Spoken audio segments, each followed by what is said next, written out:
तामर प्रणत मौलिमणिप्रभाण मध्योतकं दलितपापतमोवितानं सम्यक् प्रणम्य पादयुगं युगादा वालम्बनं भवजले पतितां जनानां। देवादिदेव 1000 वर्ष आदिनाथ भगवान की। पूज्य आचार्य प्रवर श्रीमान तुंग स्वामी महाराज की। गुरुनाम गुरु आचार्य भगवान श्री ज्ञान सागर जी महाराज की। संत श्रोमणी आचार्य भगवान गुरुदेव श्री विद्यासागर जी महाराज की।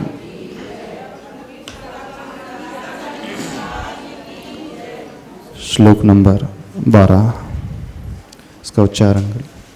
यह शांत राग रचिभिः परमाणुभिस्त्वं निर्मापितस्त्रिभुवनैकललामभूत तावन्त एव खलु ते प्रणवः पृथिव्याम् यत्ते समानमपरं नहि रूपमस्ति। इसका अर्थ शब्दार्थ बाकी है ना। यह है यानी जिन आदिनाथ भगवान की बात चल रही है, वे आदिनाथ प्रभु कैसे हैं, कैसी उनकी सुंदरता है, कैसे उन्होंने सुंदरता को पाया है, इसका वर्णन इस श्लोक में पूज्यवर कर रहे हैं। यह शांत राग रुचिभिः, जो आदिनाथ भगवान शांत राग हो गया है जिनका, ऐसी रुचि भी यानी सुंदर परमाणु भी, परमाणु भी के पास स है आधा, मूल रूप से न विसर्ग था तो परमाणु भी यानी ऐसे परमाणुओं के द्वारा जो सुंदर हैं, तुम यानी आप निर्मापितः निर्माण हुआ है आपका। त्रिभुवन एक ललाम भूत, 3 भुवन के एक आभूषण स्वरूप है। आपका निर्माण यानी आपके शरीर का निर्माण उन परमाणुओं के द्वारा हुआ है जिनका समस्त राग शांत हो चुका है। किनका राग शांत हो गया? परमाणुओं का राग। परमाणुओं में भी राग होता है? परमाणु में भी राग होता है? परमाणु का राग का अर्थ यहां पर लेना वे परमाणु जो पूर्ण रूप से शुद्ध हैं। तो परमाणु का राग का क्या अर्थ निकला? जो उसमें विकृतियां आदि होती हैं, जो अशुद्धता होती है, यानी एक ऐसा रॉ मटेरियल जो इम्प्योर होता है। लेकिन प्रभु का शरीर किस रॉ मटेरियल से बना है?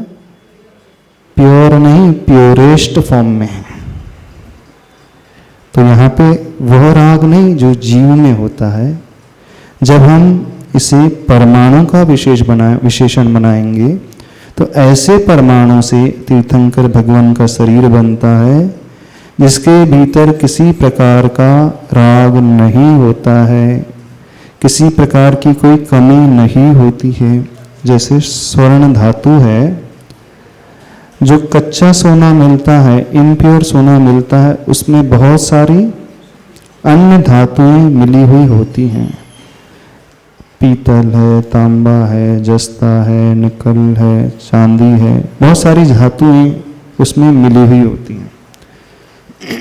उन धातुओं के अलावा और भी उसमें किट्टिमा कालीमा होती है।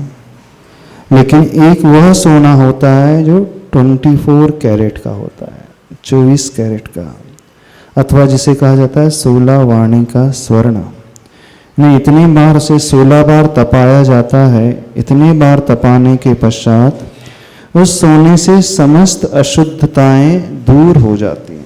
जो भी उसमें विकृतियां हैं, इधर उधर की गंदगी मिली हुई होती है, वह दूर हो जाती है। तो वह गंदगी सोने में दो प्रकार की, एक तो स्वर्ण मेटल में ही अन्य मेटल मिल गई हैं, और एक बाहरी जो उसका अस्तित्व अलग ही प्रकार का होता है।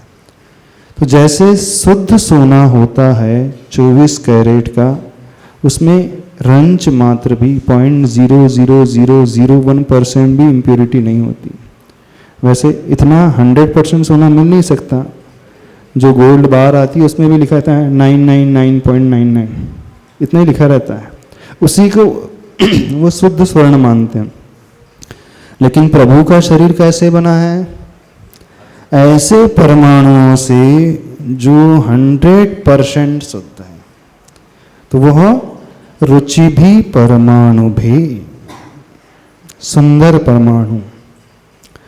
और कैसे? शांत राग रुचि भी, यानी जिसमें से वो रागांश निकल चुका है। जब इसे परमाणु का विशेषण बनाएंगे तो उन परमाणुओं को लिखना। अब दूसरा उससे अर्थ यह भी निकलता है, यह शांत राग। तीर्थंकर भगवान कैसे होते हैं? जिनका समस्त राग शांत हो चुका है। देखना, एक जन्म से शरीर मिलता है वो अलग, वो औदारिक शरीर होता है तीर्थंकर भगवान का। लेकिन जैसे ही केवल ज्ञान प्राप्त होता है, 13वां गुणस्थान आ जाता है। तीर्थंकर प्रकृति का उदय 13वें गुणस्थान में प्रारंभ हो जाता है। तो 13वां गुणस्थान होते ही उनका औदारिक शरीर अब परम औदारिक हो जाता है। परम औदारिक मतलब उत्कृष्ट रूप से औदारिक। तो परम औदारिक शरीर में अब कुछ भी अशुद्धि नहीं। सबके शरीर में बहुत सारी अशुद्धियां हैं। कौन सी अशुद्धियां?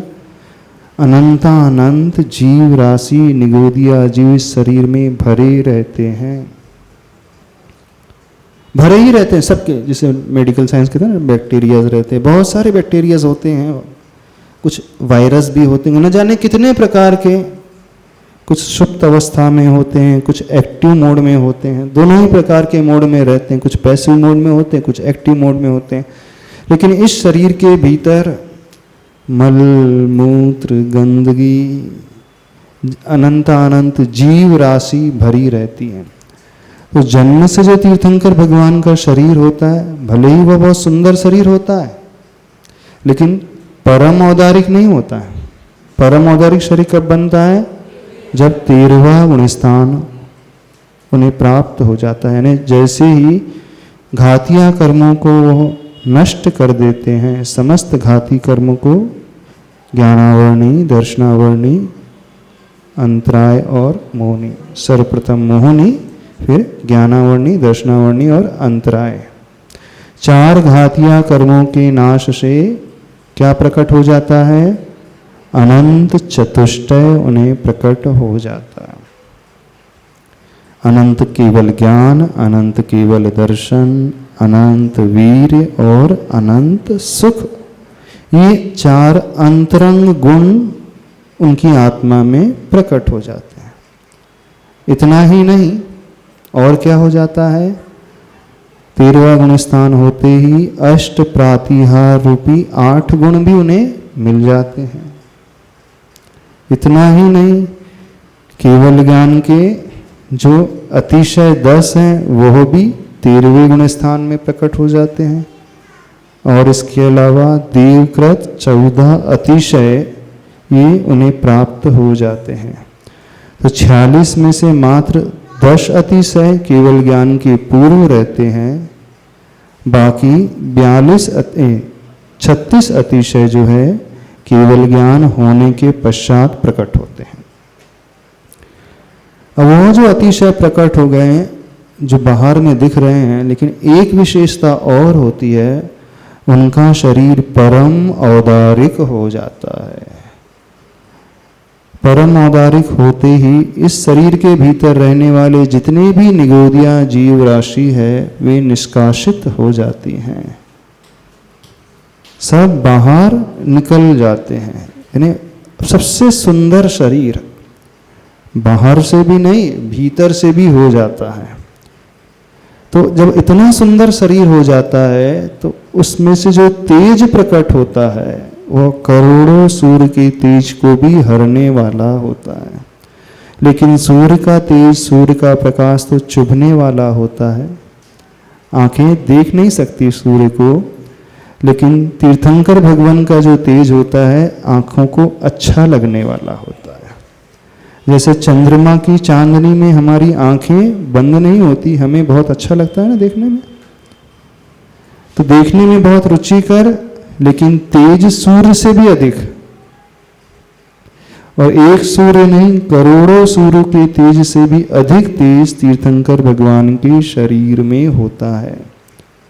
अब वह शरीर कैसे बनता है, तो यहां पर श्लोक में वो विशेषण दिया जा रहा है, यह शांत राग रुचि भी परमाणु भी त्वं निर्मापितः। आपका निर्माण कैसे हुआ है? ऐसे सुंदर परमाणुओं के द्वारा जिसके भीतर कोई अशुद्धि नहीं। दूसरा अर्थ, ऐसे तीर्थंकर भगवान जिनके भीतर राग शांत हो चुका है, यानी वे परम वीतरागी हो चुके हैं। दोनों ही अर्थ निकलते हैं, परमाणु का विशेषण भी निकलता है अथवा तीर्थंकर भगवान का भी विशेषण निकलता है। अब एक प्रश्न उठ सकता है, तो जो अन्य केवली होते हैं उनका भी राग शांत हो जाता है कि नहीं? उनका भी 13वां गुण स्थान हो जाता है, उनको भी अनंत चतुष्टय प्राप्त हो जाते हैं।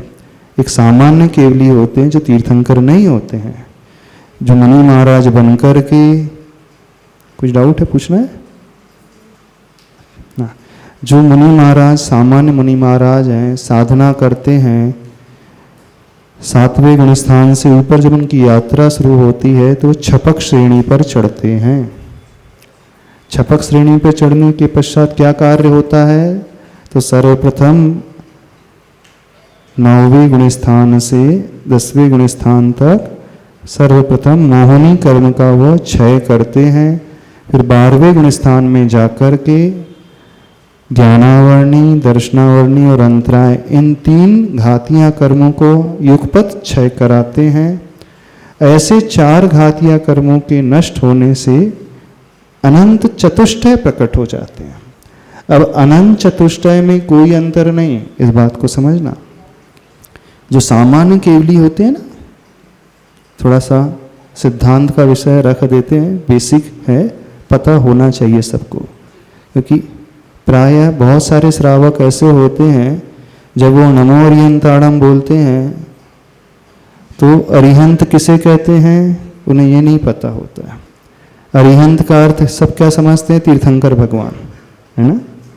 अच्छा, अरिहंत परमेश्वर और तीर्थंकर में कोई अंतर होता है? बताओ। तीर्थंकर तो मात्र 24 ही होते हैं, लेकिन अरिहंत कितने हो सकते हैं? बहुत सारे हो सकते हैं। तो फिर अरिहंतों में और तीर्थंकरों में क्या अंतर? कई ऐसे श्रावक होंगे जिन्हें यही नहीं पता है कि अरिहंत भगवान में, सामान्य अरिहंत भगवान में और तीर्थंकर में क्या अंतर है, उन्हें पता ही नहीं होता है। पता है डॉक्टर साहब आपको? हाँ पता? 0.999 कि 999 हाँ माइक से बोलना, क्योंकि ऐसा हमने देखा है प्राय बहुत सारे श्रावक हैं जो बड़े बड़े भी है, महिला वर्ग भी है, पुरुष वर्ग भी है, पूजन करते हैं, लेकिन उन्हें अंतर ज्ञात नहीं है कि तीर्थंकर भगवान और अन्य अरिहंतों में क्या अंतर है। नमोस्तु महाराज। हाँ जी, नमोस्तु महाराज। हाँ बोलिए। अरहंत भगवान के 4 घातिया कर्मों का नाश हो जाता है और तीर्थंकरों के 5 कल्याणक होते हैं और उनके 8 घातिया कर्मों का नाश हो जाता है। देखो वो बोल रहे हैं अरिहंत भगवान के 4 घातियों कर्म का नाश हो जाता है, तीर्थंकर भगवान के 5 कल्याणक होते हैं और उनके 8 घातिया कर्मों का नाश हो जाता है। ऐसा नहीं। अघातिया कर्म, सुनो। अघातिया कर्म। अघातिया कर्म, अच्छा 4 घातीय और 4 अघातिया कर्मों का नाश हो जाता है तीर्थंकर भगवान का, वो ऐसा बोल रहे हैं। ऐसा नहीं है, 8 ही कर्मों का नाश होने पर तो सिद्ध पर्याय मिल जाती है।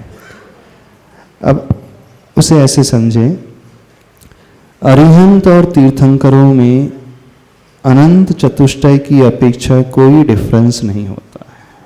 सुनना, जितना केवल ज्ञान अरिहंत तीर्थंकर भगवान का होता है, उतना ही same quantity and same quality का अन्य अरिहंतों का भी होता है।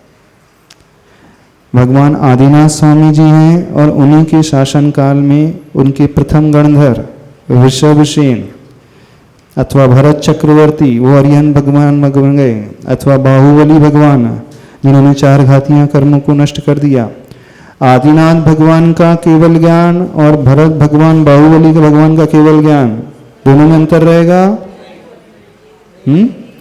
कोई अंतर नहीं, क्वांटिटी में कोई डिफरेंस नहीं।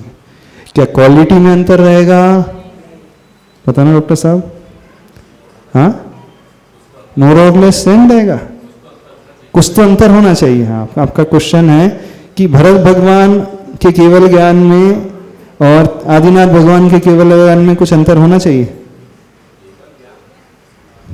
केवल ज्ञान में भले नहीं हो पर क्वालिटी में कुछ अंतर होना चाहिए। इसका वॉल्यूम बढ़ा देना। अच्छा, केवल ज्ञान में भले अंतर नहीं, लेकिन केवल ज्ञान की क्वालिटी में अंतर होना चाहिए, ऐसा? या किसी और एक क्वालिटी और एक्स्ट्रा होना चाहिए उसमें। हाँ, नहीं अंतर तो होता है, लेकिन अंतर किस में होता है उसे हमें समझना है। तो अंतर जो है इंटरनल क्वालिटीज में कोई नहीं होता है। जो इंटरनल क्वालिटीज हैं अनंत केवल ज्ञान जैसा आदिनाथ भगवान का है, वैसे ही भरत भगवान का, बाहुबली भगवान का। जैसा अनंत दर्शन आदिनाथ भगवान का है, वैसा ही same quantity and same quality वाला भरत चक्रवर्ती भगवान का और बाहुबली भगवान का। जैसा सुख आदिनाथ भगवान का है, वैसा ही सुख भरत भगवान बाहुबली भगवान का। और जितना वीर अनंत वीर शक्ति आदिनाथ भगवान की है, उतनी ही शक्ति भरत भगवान की ही है और बाहुबली भगवान की है। अच्छा, एक क्वेश्चन और उठा देते हैं। अब आदिनाथ भगवान तो पहले तीर्थंकर हो गए, महावीर भगवान अंतिम 24वें तीर्थंकर रहे। आदिनाथ भगवान केवल ज्ञान प्राप्त करने के बाद 1 लाख पूर्व लगभग रहे संसार में, और महावीर भगवान की उम्र तो मात्र 72 वर्ष थी। उन्होंने 42 वर्ष की एज में केवल ज्ञान प्राप्त कर लिया। वो मात्र 30 साल तक इस संसार में रहे। तो पहले तीर्थंकर और अंतिम तीर्थंकर के केवल ज्ञान में कोई अंतर रहेगा? नहीं रहेगा। क्यों डॉक्टर साहब? नहीं रहेगा। नहीं, उनकी हाइट 500 धनुष, इनकी हाइट 7 हाथ थी। उनकी एज 84 लाख पूर्व की, इनकी एज 72 ईयर्स की। केवल ज्ञान के बाद वो लगभग 1 लाख पूर्व रहे, ये 30 वर्ष तक रहे। उसमें कोई अंतर रहेगा? नहीं आएगा। नहीं, वो सीनियर थे आदिनाथ, महावीर जूनियर, ये तो है कि नहीं? ये मतलब काल के हिसाब से जूनियर बिल्कुल सीनियर है। आदिनाथ सीनियर है क्योंकि प्रथम तीर्थंकर है। महावीर 24 में तो जूनियर है। तीर्थंकर की अपेक्षा तो सीनियर जूनियरिटी आ गई। हाँ बिल्कुल आ गई, क्योंकि वो बड़े, वो पहले बने ना, बाद में बने। केवल ज्ञान की अपेक्षा अंतर नहीं कर रहे हम। तो समझना, केवल ज्ञान, केवल दर्शन, केवल जो अनंत सुख और अनंत वीर की अपेक्षा, चाहे आदिनाथ भगवान हो चाहे महावीर भगवान हो, उसमें कोई अंतर नहीं। इवन भरत चक्रवर्ती भगवान हो, बाहुबली भगवान हो, आदिनाथ भगवान हो, महावीर भगवान हो, उसमें भी कोई अंतर नहीं। तो फिर अंतर कहाँ रहता है? अंतरंग जो है, अंतर जो है बहिरंग गुणों को लेकर के रहता है। तीर्थंकर भगवान के 46 मूल गुण होते हैं। अन्य सामान्य केवली भरत चक्रवर्ती बाहुबली के 46 मूल गुण नहीं होते, मात्र अनंत चतुष्टय मैच करते। तीर्थंकर भगवान का ही समावसरण लगता है, अन्य केवली भगवान का समावसरण नहीं लगता है। उनकी गंध कुटी लगती है। समावसरण मतलब एक प्रवचन सभा समझ लो, तो उनकी बहुत बड़ी, तीर्थंकर की बहुत बड़ी लगेगी, सामान्य केवलियों की छोटी सी। तीर्थंकर भगवान की 8 प्रातिहार होते हैं, भरत चक्रवर्ती बाहुबली भगवान के 8 प्रातिहार नहीं हो। छत्र, चंवर, भामंडल, दिव्य भामंडल नहीं होगा, दिव्य ध्वनि नहीं होगा, पुष्पवृष्टि आदि जो है, दुंदुभी आदि है जो अष्ट प्रातिहार, वो नहीं होंगे। तीर्थंकर भगवान के शरीर में जन्म से ही 10 अतिशय होते हैं, अन्य केवलियों के नहीं होते, नियम नहीं है। उनके जो है देवों का केवल ज्ञान के पश्चात 14 अतिशय होते हैं, अन्य सामान्य अर्यंतों में नहीं। हाँ, केवल ज्ञान के जो 10 अतिशय हैं वो मैच कर जाएंगे। तो मैच क्या करेंगे? 4 अनंत चतुष्टय प्लस केवल ज्ञान के 10 अतिशय यानी 14 गुण दोनों के मैच करेंगे, कॉमन रहेंगे। बाकी अन्य गुणों को, अन्य क्वालिटी में कोई मैच कंपलसरी नहीं होगा। तो ये अंतर है। लेकिन ये जो डिफरेंस है वो बाहर को लेकर के है, बाहरी उनकी लक्ष्मी को लेकर के है, बाहरी वैभव को लेकर के है, अंतरंग के वैभव को लेकर के कोई अंतर नहीं होता है। तो जब हम नमो अरिहंताणम कहते हैं तो हम ये भी कहते हैं ना, अरिहंत परमेष्टि के कितने मूल गुण होते हैं? 46। पर अरिहंत भगवान के तो सब अरिहंत के तो 46 नहीं हो रहे हैं। फिर क्या कहना चाहिए? बताइए, क्या कहना चाहिए? नमो तीर्थंकर। हाँ, आप तो ठीक है। हाँ, आप बताओ जो लोग स्वाध्याय करते इतने वर्षों से, अरिहंत भगवान के कितने मूल गुण होते हैं?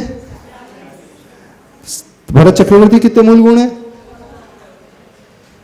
तो फिर 46 मैच कर रहे हैं कि नहीं कर रहा है?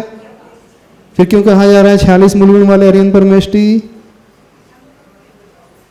बता सकते हो अंतर क्यों कहा जाता है? होना तो ये चाहिए तीर्थंकर के 46 मूल गुण। जब भी कथन होता है तो उत्कृष्ट को लेकर के ही कथन होता है, जो टॉप मोस्ट होता है उसको लेकर के कथन होता है। उसमें जो ऑर्डिनरी है, सामान्य है, उनका कथन नहीं होगा। तो मूल रूप से 46 मूल गुणधारी तो तीर्थंकर भगवान होते हैं। हाँ, तीर्थंकर भगवान की एक विशेषता और होती है, उनके 5 कल्याणक भी हो सकते हैं, 3 कल्याणक भी हो सकते हैं, 2 कल्याणक भी हो सकते हैं। गर्भ कल्याणक, जन्म कल्याणक, तप कल्याणक, ज्ञान कल्याणक और मोक्ष कल्याणक। भरत और ऐरावत क्षेत्र में जितने भी तीर्थंकर होंगे वे 5 कल्याणक वाले ही होते हैं। विदेह क्षेत्र में गर्भ और जन्म के बिना दीक्षा कल्याणक, ज्ञान और मोक्ष कल्याणक वाले तीर्थंकर भी हो सकते हैं। यानी कोई विदेश क्षेत्र में व्यक्ति पैदा हुआ, श्रावक बना और श्रावक बनकर के भगवान के समोसरण अथवा केवली भगवान के पादमूल में जाकर के उसने तीर्थंकर प्रकृति को बांधा। उस समय बांधने के पश्चात जब वो श्रावक दीक्षा लेगा तो उसका दीक्षा कल्याणक मनाया जाएगा। गर्भ से वो तीर्थंकर प्रकृति लेकर के नहीं आए थे, जन्म से लेकर के नहीं आए थे। कब उन्होंने इनिशिएशन किया? शुरुआत कब की? श्रावक की अवस्था में। तो ऐसा जीव जो होता है वो 3 कल्याणक वाला होगा। लेकिन 3 कल्याणक वाले अन्य भी हों, कोई गारंटी नहीं। अब एक ऐसे भी पात्र हो सकते हैं जिसने मुनि दीक्षा ले ली, किसी श्रावक ने मुनिव्रत ले ली। अब मुनि बन करके भगवान के समोसरण में बैठ करके अथवा अन्य श्रुत केवली के पादमूल में बैठ करके उन्होंने 16 कारण भावनाओं को भाया और तीर्थंकर नाम प्रकृति को बांधा। तब इनका दीक्षा कल्याणक भी नहीं होगा। अब इनका कौन सा कल्याणक होगा? आप सीधे केवल ज्ञान कल्याणक होगा। तो इन मुनि महाराज के मात्र 2 ही कल्याणक होंगे, ज्ञान कल्याणक और मोक्ष कल्याणक। तो तीर्थंकर जो होते हैं 5 कल्याणक वाले, 3 कल्याणक वाले अथवा 2 कल्याणक वाले भी होते हैं। लेकिन सामान्य केवली अथवा अरिहंत परमेष्टि उनका कल्याणक नहीं होते हैं। तो उनमें इस अपेक्षा से अंतर है। लेकिन अंतरंग क्वालिटी की अपेक्षा से तीर्थंकर और अरिहंतों में कोई अंतर नहीं है। और जब ये सिद्ध बन जाते हैं, सिद्धालय में जाकर के बैठ जाते हैं, 8 ही कर्मों का क्षय कर देते हैं, तो चाहे वो तीर्थंकर भगवान की आत्मा हो, चाहे भरत चक्रवर्ती की आत्मा हो, चाहे बाहुबली भगवान की, चाहे महावीर भगवान की, अब सब एक जैसे। अब कोई अंतर नहीं। अनंत काल के लिए वे एक जैसे ही रहेंगे। अब वहाँ सीनियरिटी जूनियरिटी नहीं आएगी कि आदिनाथ भगवान पहले बन गए तो उनके लिए बड़ा स्थान, महावीर भगवान बाद में बने तो छोटा स्थान। नहीं, वो जो स्थान है बाद और पहले की अपेक्षा नहीं, वो शरीर की ऊंचाई के अनुसार उनके आत्मा के प्रदेश फैल जाते हैं। फिर तीर्थंकरों की इतनी विशेषता क्यों, इतना गुणगान क्यों गाया जा रहा है? अब यहाँ पर इस श्लोक में, इस भक्तामर स्तोत्र में आदिनाथ भगवान का जो तीर्थंकर, प्रथम तीर्थंकर रहे हैं, उनका इतना गुणगान क्यों गाया जा रहा है? इसलिए गाया जाता है कि तीर्थंकरों के माध्यम से ही अनेकानेक जीवों का कल्याण होता है, अन्य केवलियों के माध्यम से नहीं होता है। इस बात को समझना। एक ऐसे भी अरियंत परमेष्टि होते हैं जिन्हें मूक केवली कहा जाता है। मूक केवली यानी केवल ज्ञान होने के पश्चात वे जीवन भर उपदेश देते ही। मूक केवली ऐसे होते हैं जिन्हें केवल ज्ञान तो हो गया, अनंत चतुष्टय तो हो गए, लेकिन वो किसी का उद्धार नहीं करते। अब गुणगान किसका गाया जाएगा? जिसके माध्यम से लोगों को फायदा होगा, सीधा सा रूल है। तो गुणगान गाने वाले भगवान नहीं होते हैं, इस बात को समझो थोड़ा सा। एक भगवान दूसरे भगवान के गुणगान नहीं गाएंगे, उनकी स्तुति नहीं करेंगे। गुणगान गाने वाले कौन होते हैं? भक्त होते हैं। तो जितने अधिक भक्त रहेंगे उतने ही भगवान की प्रसिद्धि रहेगी, समझना। तो भगवान की प्रसिद्धि किस पर डिपेंड करती है? Very simple. भगवान की फेम किस पर डिपेंड करती है? भक्तों पर। तो भक्तों का कल्याण उनसे हो रहा है, इस कारण वे भक्त उनकी पूजा करने वाले हो गए। तो तीर्थंकरों को इतनी विशेषता क्यों दी जाती है? इतनी चूंकि वे बहुत सारे जीवों का उद्धार करते हैं। जो समाव शरण लगता है भगवान आदिनाथ स्वामी जी का 12 योजन प्रमाण, इतना बड़ा समाव शरण लगता है, और उसमें 12 सभाएं रहती हैं।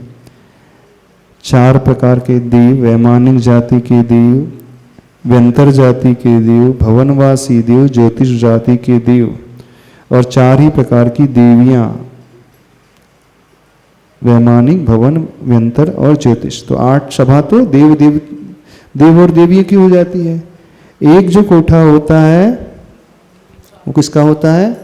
मुनियों का, मुनि महाराज का। एक जो सभा होती है, कभी आपने समासरण का चित्र देखा है कि नहीं? सर्कुलर के रूप में, बीच में गंधकुटी, भगवान विराजमान है, चतुर्मुखी भगवान है, और चारों तरफ 4 मान स्तंभ है, और 2 मान स्तंभ के बीच 3 सभाएं होती हैं, है ना? सेंटर से लेकर के उसे, यानी एक क्वार्टर सर्कल को ड्रॉ कर लो, उसके 4 क्वार्टर बना लो, 4 हिस्से बना लो। जो एक क्वार्टर रहेगा उसमें 3 सभाएं, तो उन 3 सभाओं को मिलाकर के 12 सभा हो जाती है। उसमें 8 सभाएं तो देव और देवियों की होती है, एक सभा होती है मुनिराजों की,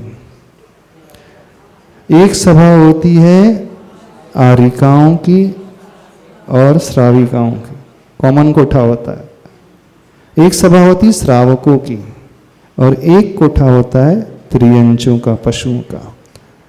अब श्रावकों की अलग रहेगी, मुनि महाराज की अलग रहेगी, लेकिन आरिका माता जी और श्राविकाओं का एक ही कोठे में। एडजस्ट करो भाई आप, एक में अलग अलग फैसिलिटी नहीं मिलेगी। हाँ, उनके लिए अलग अलग फैसिलिटी नहीं, उसी में रहेंगे सारे। ऐसा क्यों? मुनि महाराज जो है पंच परमेष्टि में आते हैं, आरिका जो है पंच परमेष्टि में नहीं आती हैं। वैसे श्राविकाओं से ऊपर होती हैं वो, लेकिन आगे आरिकाएं बैठेंगी, पीछे श्राविकाएं बैठेंगी। और एक कोठा जो है रिजर्व होता है पशुओं के लिए। तो इसमें असंख्यात जीव आ जाते हैं, काउंटिंग नहीं कर सकते, इतने सारे जीव उस समाव शरण में आ जाते हैं। जब प्रभु की दिव्य ध्वनि खिड़ती है, उस दिव्य ध्वनि को सुनकर के वे लोग पाप को त्याग देते हैं, सही मार्ग को अपना लेते हैं, मिथ्यात का त्याग कर देते हैं, विष्णु का त्याग कर देते हैं, मोक्ष मार्ग में चलने लगते हैं, धर्म से जुड़ जाते हैं, प्रतिमा को ग्रहण कर लेते हैं। अथवा जो प्रतिमा को ग्रहण नहीं कर पाते श्रावक, वे अपने जीवन के स्तर को सुधार लेते हैं। यानी सम्यक दर्शन के योग्य हो जाते हैं और उसके अनुरूप जो उनका आचरण व्यवस्थित हो जाता है। तो यह सम्यक दर्शन प्राप्त करते ही अब उनका अनंत संसार घट करके शांत हो जाता है। यानी जो अनंतानंत काल से दुख कष्ट भोगता हुआ आ रहा था जीव, उस जीव ने किसके उपदेश को सुनकर के अपने संसार के दुखों को नष्ट किया? तीर्थंकर भगवान के उपदेश को।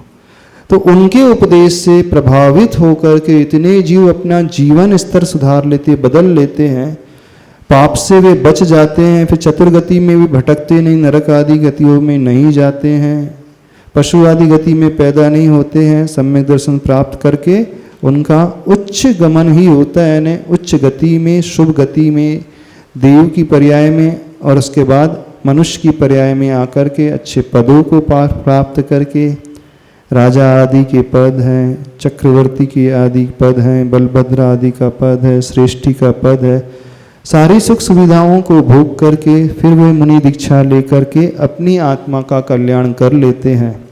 तो इनके कल्याण में निमित्त कौन बना? तीर्थंकर प्रभु। और कौन बना? तीर्थंकर प्रभु नहीं, तीर्थंकर भगवान की दिव्य ध्वनि। समझना, डायरेक्ट भगवान नहीं बने हमारे लिए, कौन बने? भगवान की वाणी। और वो वाणी कहाँ से खिरती है? वो वाणी सर्वांग से खिरती है, पूर्ण शरीर से। यदि भगवान का वह शरीर नहीं होता तो हमें वाणी सुनने का लाभ ही नहीं मिलता। चूंकि वह सर्वांग से वाणी खिरी है, इसलिए वह शरीर भी पूज्य हो जाता है। समझना, वैसे जैन धर्म में पूजा गुणों की जाती है। कौन से गुण? ज्ञान, दर्शन, सुख और वीर। लेकिन अब इस श्लोक की विशेषता देखना, यहाँ पर जो गुणगान गाया जा रहा है भगवान के सुंदर शरीर को लेकर के गाया जा रहा है। कोई क्वेश्चन उठा सकता है, शरीर से हमें क्या लेना देना? क्यों भाई, सही है ना प्रश्न? शरीर से क्या ले देना? पूज्य तो क्वालिटीज होती हैं। कोई गोरा हो, कोई काला हो, कोई छोटा हो, कोई बड़ा हो, कोई अच्छा शरीर हो, किसी का शरीर ठीक नहीं है, लेकिन अंदर से वो क्या कर रहा है? मेन तो वो है।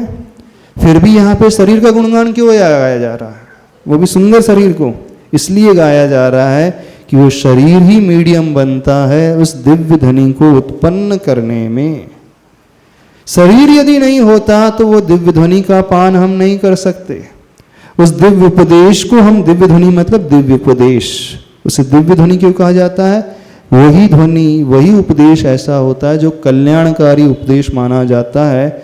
बाकी अन्य उपदेश जो हैं, विषय कषाय वाले उपदेश होते हैं, इधर उधर भटकाने वाले उपदेश होते हैं, पाप वाले उपदेश होते हैं, उससे कभी कल्याण नहीं होता है। लेकिन भगवान की ध्वनि को दिव्य ध्वनि इस कारण कहा जाता है कि उस ध्वनि को सुनकर के अनेक जीव जो है सम्यक दर्शन को प्राप्त करके मोक्ष मार्ग में चलने लगते हैं और अपने अनंत कष्ट को, संसार को नष्ट करके सुख को प्राप्त कर लेते हैं। तो उसमें निमित्त क्या बना? प्रभु का शरीर। हम शरीर को नहीं पूज रहे हैं, ध्यान से समझना इस बात को। भगवान के शरीर को नहीं पूजा जा रहा। पूजा कैसे जा रहा है? पूजा तो उस दिव्य ध्वनि को जा रहा है जो हमारे लिए कल्याणकारी है। वो कल्याणकारी ध्वनि कहाँ से मिली? सर्वांग से मिली। यदि शरीर नहीं होता तो ध्वनि नहीं मिलती, दिव्य ध्वनि।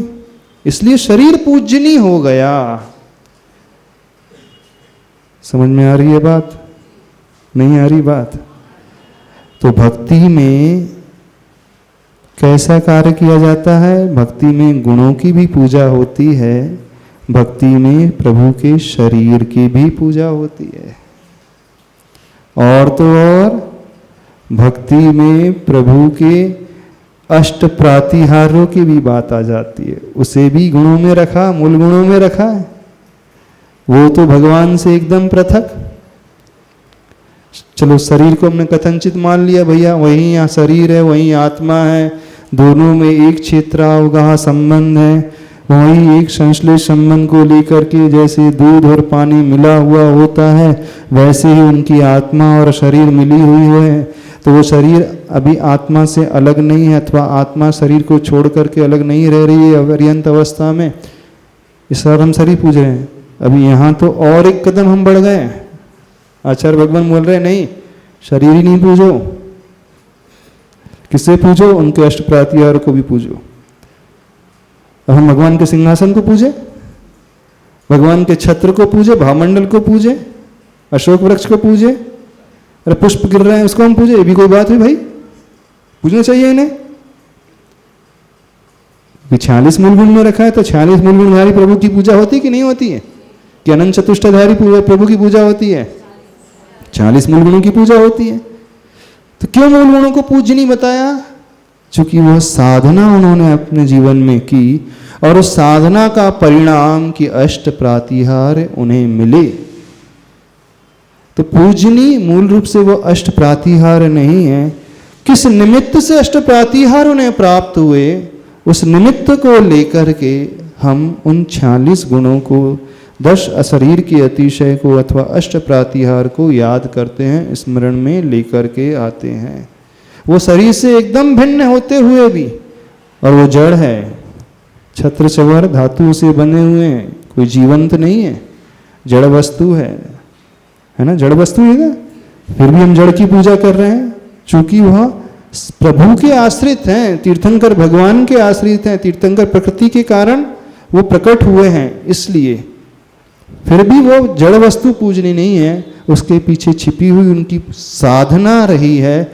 वो साधना, ये सिर्फ इंडिकेशन देने वाले हैं। जितने भी अष्ट प्रातिहार हैं, ये सिर्फ इंडिकेटर हैं कि ये तीर्थंकर हैं और उन्होंने ऐसी उत्कृष्ट साधना अपने साधना काल में, मुनि अवस्था में की अथवा पूर्व भाव में की। उसी का परिणाम है कि वे अष्ट प्रातिहार प्रकट हो गए देवताओं के द्वारा। समझ में आ रहा है बात? नहीं आ रही बात? तो इस श्लोक में पूजा किसकी कर रहे हैं? यह शांत राग रुचि भी परमाणु भी निर्मापिता। हे भगवान, आपका शरीर इतना सुंदर, मूल बात पे आ जाए आ जाए।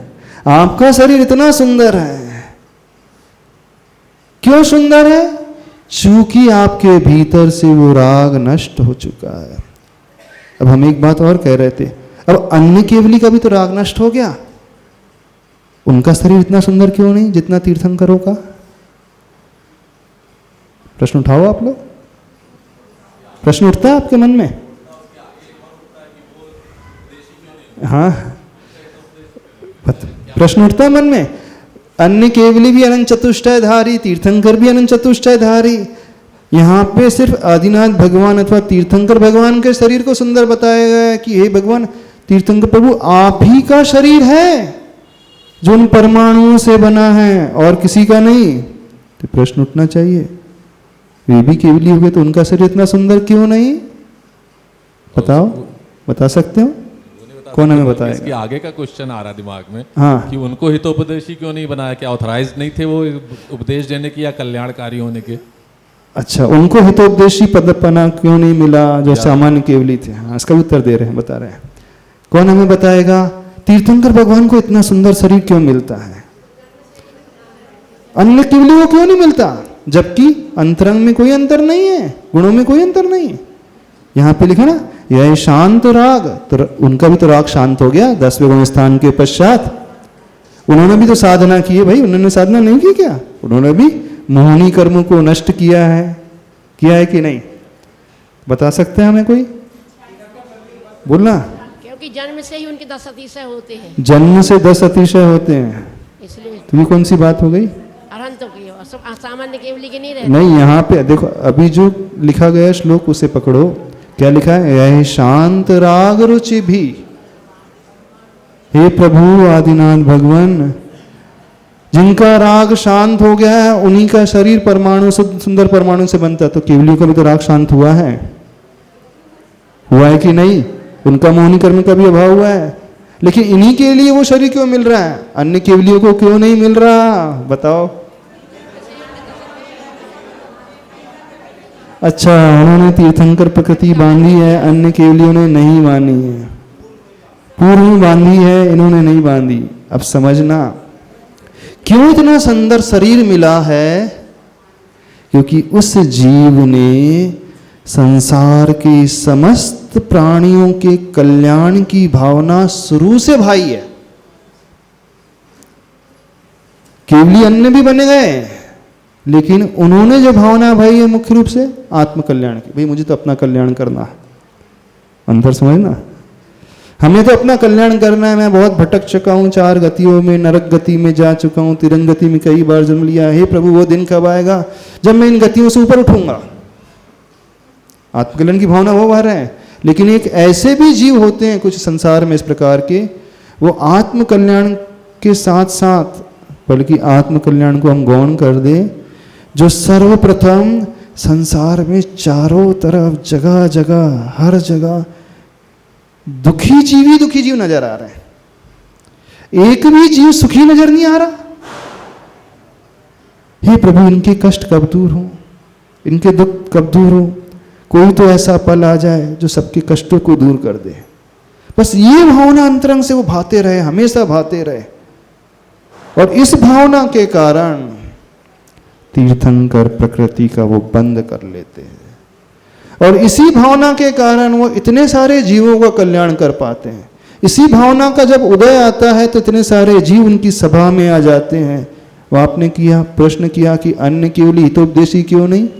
उन्होंने ऐसी भावना भाई आत्मा का कल्याण हो जाए, मेरे दुख दूर जाए। लेकिन उस जीव ने ऐसी भावना नहीं भाई, उसने संसार के कल्याण की भावना भाई। अंतर समझना।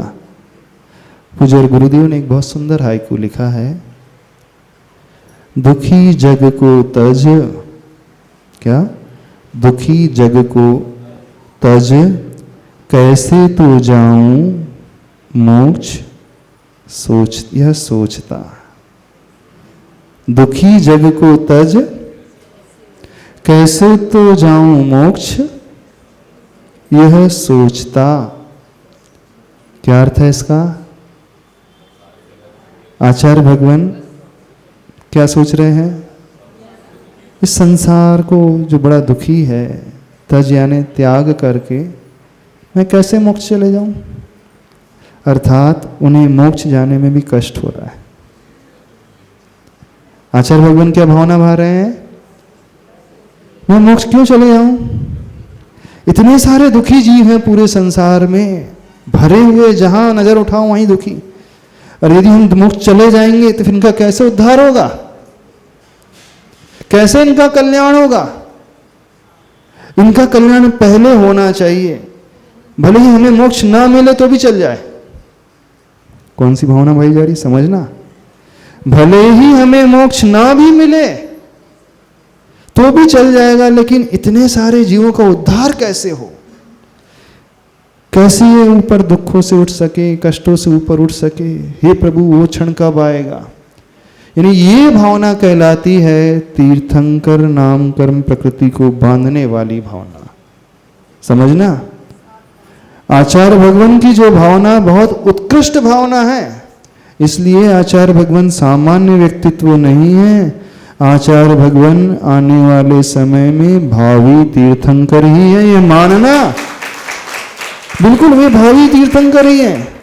क्यों भावी तीर्थंकर है? क्योंकि दुनिया का हर व्यक्ति जो है मोक्ष जाना चाहता है।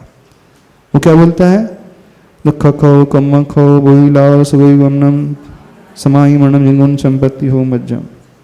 मेरे दुखों का क्षय हो, कर्मों का क्षय हो, बोधि का लाभ हो, समाधि मरण हो, जिन्होंने भगवान के गुणों की संपत्ति प्राप्त हो। लेकिन आचार्य भगवान कौन सी भावना भर रहे हैं? दुखी जग को तज, कैसे तो जाऊं मोक्ष, यह सोचता। यानी अपने से ज्यादा वो संसारी प्राणियों की भावना भा रहे हैं, उनके उद्धार की भावना भा रहे हैं। बस ऐसा जीव ही तीर्थंकर प्रकृति को बांधने वाला होता है। हर एक व्यक्ति नहीं बांध सकता। हर व्यक्ति अपना कल्याण तो कर लेगा। अब जो मात्र अपना कल्याण करेगा उसे दुनिया याद नहीं करेगी। समझना। हम क्यों आदिनाथ भगवान को याद कर रहे हैं? क्योंकि आदिनाथ भगवान ने अपने उपदेश के द्वारा कई लोगों का कल्याण कराया। अब जो संसार के समस्त जीवों की भावना भाता है, तो उस शुद्ध भावना का परिणाम यह होता है कि संसार में रहने वाली जो शुद्धतम वर्गणाएं हैं, सुनना, शुद्धतम परमाणु हैं, वे परमाणु अपने आप उस ओर अट्रैक्ट होने लगते हैं। किस ओर अट्रैक्ट होते हैं? उस जीवात्मा की ओर अट्रैक्ट होने लगते हैं जिसने ऐसी भावना भाई है। अब अन्य केवली की ओर वो परमाणु नहीं आएंगे, भले ही केवली भगवान वो भी है, उनकी ओर नहीं आएंगे, इन्हीं जीव की ओर आएंगे जिसने ऐसी भावना पूर्व भव से भाई है। इसलिए यहां पर लिखा है, यह शांत राग रुचि भी परमाणु भी तुम निर्मापिता। हे प्रभु, आपका राग चूंकि शांत हो चुका था और इसी कारण वो शांत राग वाले परमाणु, जो सुंदर परमाणु हैं, आपके शरीर को बनाने में सहायक सिद्ध हुए। समझ में आ रही बात? नहीं आ रही? नहीं आ रही? कैसी भावना भाना है? तो यही भावना आदिनाथ भगवान ने पूर्व भव में भाई है। जितने भी तीर्थंकर होते हैं 16 कारण भावना से तो बनते ही हैं, लेकिन 16 कारण भावना में जो एक सबसे बड़ी विशेषता है दर्शन विशुद्धि के साथ, जगत के प्राणियों के कल्याण की भावना। अब ये भावना श्रावक भी भा सकता है, कोई व्यक्ति विशेष ही नहीं, श्रावक, सामान्य श्रावक भी भा सकता है। भले ही अभी पंचम काल में तीर्थंकर प्रकृति ना बनती हो, लेकिन आज भी यदि हम भावना भावना शुरू कर देंगे तो एक संस्कार हमारे भीतर धीरे धीरे पैदा हो जाएगा और आने वाले भव में ऐसा द्रव्य क्षेत्र काल मिलेगा, ऐसी अनुकूलता मिलेगी कि तीर्थंकर भगवान के पाद मूल में हम भी उस तीर्थंकर प्रकृति को बांध सकते हैं। किस बल पर बांधेंगे? जब आज से पुरुषार्थ हमने शुरू कर दिया, भावना भावना शुरू कर दी, तो उसका परिणाम ये निकल करके आएगा कि एक सामान्य जीव भी तीर्थंकर प्रकृति को बांध सकता है। कितने लोग बांधना चाहते हैं तीर्थंकर प्रकृति को? कैसी भावना भाना? जगत के कल्याण की भावना भाना, प्राणियों के कल्याण की भावना भाव। आपका दुख कैसे दूर हो जाए, भावना ही नहीं भाना, शक्ति के अनुरूप उनके दुख दूर करने का प्रयास भी करना है। नहीं तो बोले शब्दों में भावना से अकेले कुछ नहीं होगा। शक्ति के अनुसार जितना आप कर सकते हैं, क्योंकि हम सबके दुख को दूर नहीं कर पाएंगे, कोई भी व्यक्ति नहीं कर सकता, उसकी इतनी सामर्थ्य नहीं है, लेकिन जितनी सामर्थ्य है, यानी शक्ति तस त्याग, उसी के साथ शक्ति तस त्याग भावना जुड़ जाती है 16 कारण भावना में। उसी के साथ शक्ति तस त्याग भावना है, शक्ति के अनुसार वो त्याग भी करेगा, उद्धार भी करेगा, लोगों को सहायता भी देगा, ऊपर भी उठाएगा।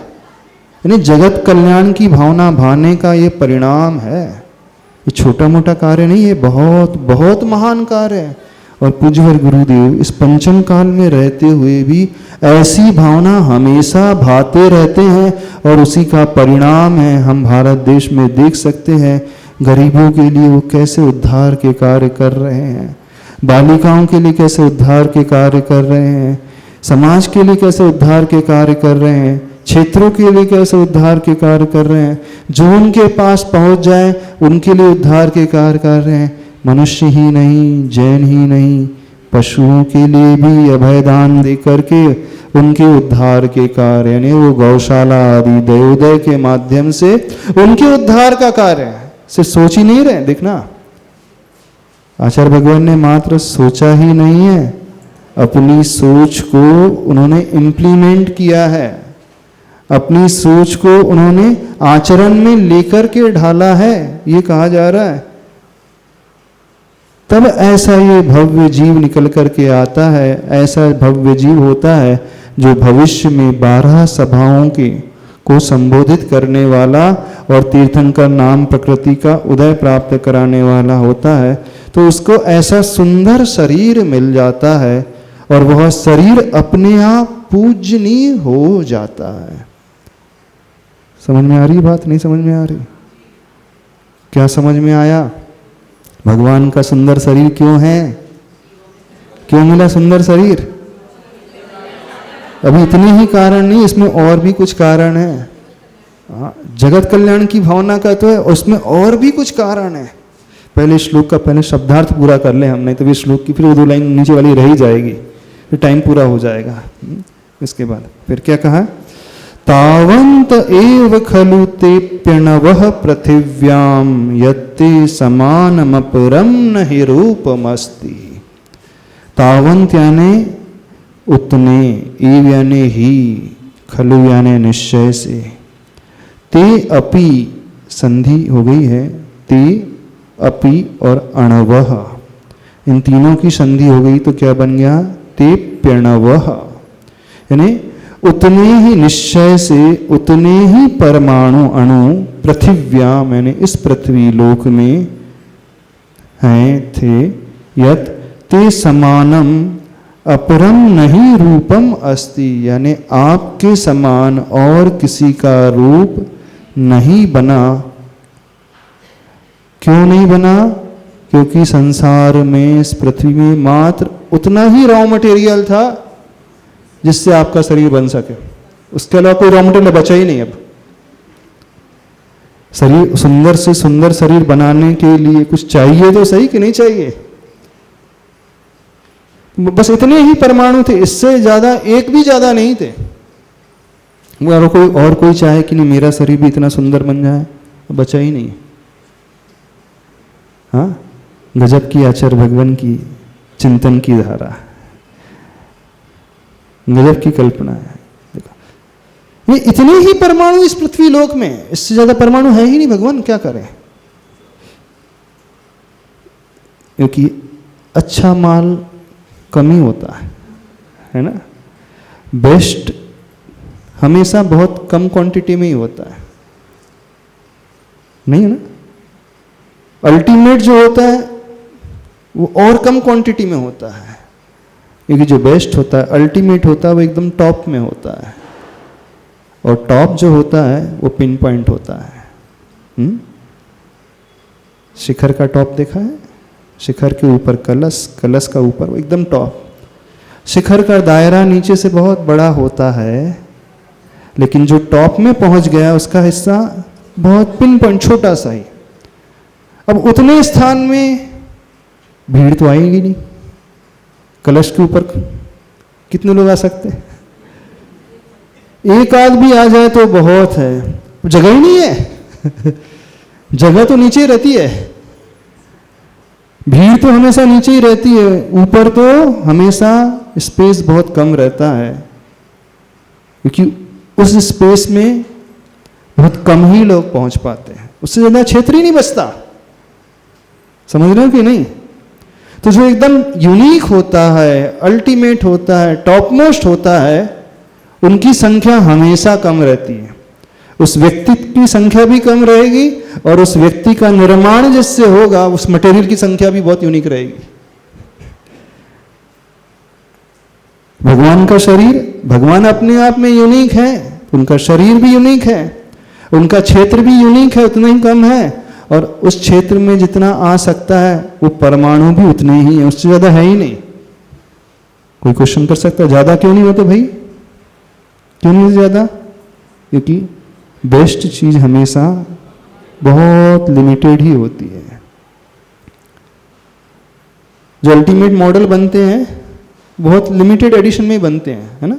जब भी कोई कंपनी कुछ यूनिक चीज लॉन्च करती है तो लिमिटेड एडिशन लिख देती है, इतने ही है, वैसे से ज्यादा नहीं मिलेंगे आपको। अब तीर्थंकर तो दुनिया के सबसे अल्टीमेट है, उनसे ज्यादा अल्टीमेट कोई है ही नहीं। तो बस उतना ही अमाउंट जितना उनका शरीर बन सकता है, जिसके माध्यम से बस पृथ्वी में उतने ही परमाणु थे प्रभु। तो आचार्य भगवान कह रहे हैं तावंत एव खलु ते अपि अणवः पृथिव्याम, यानी निश्चय से हे प्रभु उतने ही अणु इस पृथ्वी लोक में थे, यत ते समानम अपरम नहीं रूपम अस्ति, यानी आपके समान और कोई रूप पैदा कर सके है ही नहीं, आपके शरीर के समान और कोई शरीर बन सके यह संभव ही नहीं है संभव। आचार्य भगवान का शरीर कितना सुंदर है, देखा है ना, है कि नहीं, बाहर से भी और अंदर से भी। वो तो उतने ही परमाणु हैं संसार में, उससे ज़्यादा परमाणु है ही नहीं। हाँ, मुनि तो बहुत सारे मिल जाएंगे, आचार्य तो बहुत सारे मिल जाएंगे, लेकिन जो यूनिक होते हैं उनके लिए बस लिमिटेड एडिशन है। तो यही बात यहाँ पर बतलाई जा रही है कि प्रभु इतने ही परमाणु हैं। क्यों इतने ही परमाणु? क्योंकि वो अल्टीमेट होते हैं, और अल्टीमेट परमाणु को हर कोई सामान्य व्यक्ति प्राप्त कर ही नहीं सकता। अल्टीमेट परमाणु को पाने के लिए अल्टीमेट भावना भाना चाहिए, और वो अल्टीमेट भावना होती है जगत कल्याण की भावना, प्राणी मात्र के कल्याण की भावना।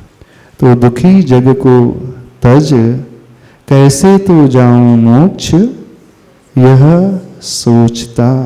तो आचार्य भगवान का ये हाइकू है, बड़ी गहराई को लिए हुए, सामान्य हाइकू नहीं है, बहुत विशेषता को लिए, हर एक प्राणी की भावना को संजोए हुए, और ये उनकी भावी तीर्थंकर को द्योतित करने वाला, सूचित करने वाला। चूंकि उन्होंने लिख दिया इसलिए नहीं, क्योंकि आचार्य भगवान लेखनी से नहीं लिखते हैं, हृदय से लिखते हैं। जो उनके हृदय में पैदा होता है फिर वह लेखनी का रूप लेता है। इस बात को समझना।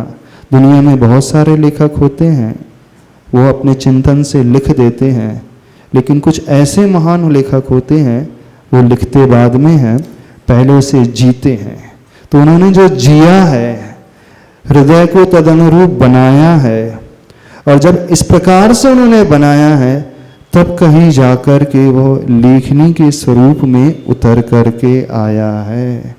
क्या समझे हूँ इस बात को? तो ये सिर्फ लेखनी नहीं है गुरुदेव की, ये उनके हृदय की परिणति है, ये उनके हृदय की स्थिति है। यानी आचार्य भगवान ने इस रूप जिया है, इस भावना को आत्मसात किया है। ऐसा मात्र शब्दों में नहीं समझना ऐसे कि कुछ लोग कहें कि ये तो शब्दों में है, शब्दों में तो कोई भी बोल सकता है, कोई भी लिख सकता है। नहीं, आचार्य भगवान का हृदय तदरूप परिणत हुआ है। तो आज इतना ही रखते हैं, समय हो गया है। यह श्लोक भी बड़ा अलग ही प्रकार का श्लोक है, इसके भाव को समझना। अभी तो इसमें बहुत सारे रहस्य छिपे हुए हैं, एक दिन में तो हो नहीं पाएगा, अब आप देख लेंगे। इस श्लोक में इतने सारे रहस्य हैं, इतने सारे रहस्य निकल करके आएंगे जिसकी अपने कल्पना नहीं की होगी। चूँकि आज समय हो गया, इतना ही रखते हैं।